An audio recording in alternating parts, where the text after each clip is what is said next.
This week, we begin our series Stuck in Traffic on the Suncoast with one of the hottest traffic topics of last year, the Diverging Diamond Interchange. That's right, a big discussion.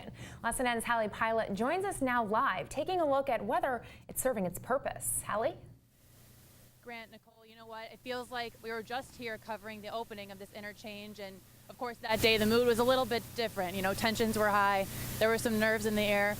Fast forward 8 months later, it was running smoothly then, running smoothly now. I think this is something that you're always going to have mixed reviews with, but as far as FHP goes, as far as the Department of Transportation goes, it certainly seems to be serving its purpose. This was the Diverging Diamond on its opening last May, and tensions were high. Believe me, we were all a little bit nervous about the Diverging Diamond. Here we are 8 months after its debut. The cones are gone, but are the problems? Some of our viewers say yes, and they're not the only ones. This has worked very well, and the Department of Transportation, I tip my hat to you. You did a wonderful job on this intersection.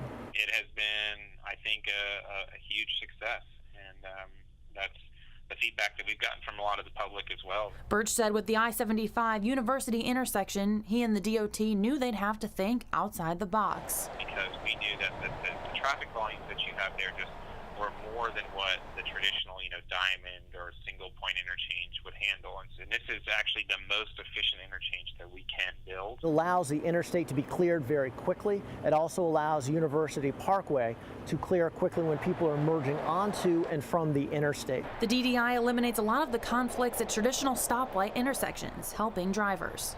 More of them to be able to move at the same time, which means we have to have less red lights. The cost, a longer wait at a stoplight, but the reward? When that light changes, it is allowing you to traverse smoothly throughout that interchange.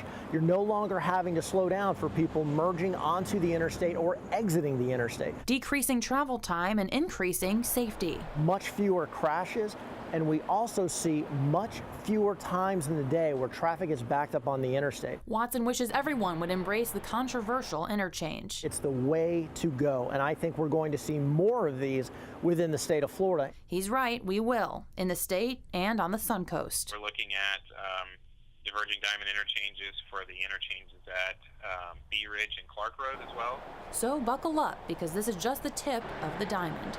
Stuck in traffic on the Suncoast, I'm Hallie Pilot. And Birch told me that he only knows of one accident that has occurred at the DDI since its opening, and he said that it was a driver fault, nothing to do with the actual structure of the interchange. Really interesting points there, Hallie, but now why do you think people were so nervous about this in the first place?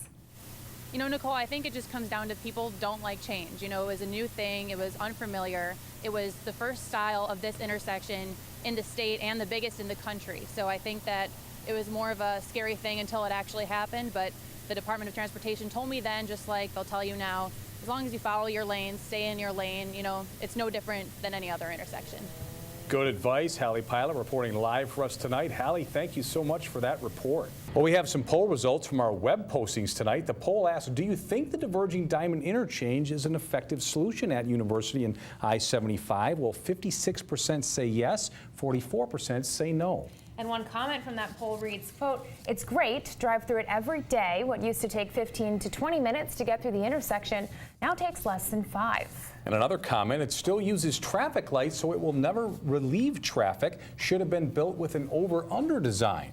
This Christmas was a classic example. University was more backed up than it ever has been before. And you can join this conversation and tell us what you think on social media, Facebook and Twitter. We'll be interested to hear what the Suncoast has to say as we move forward. Of course, this time of year, traffic is always going to be heavier. It is very heavy out there for sure.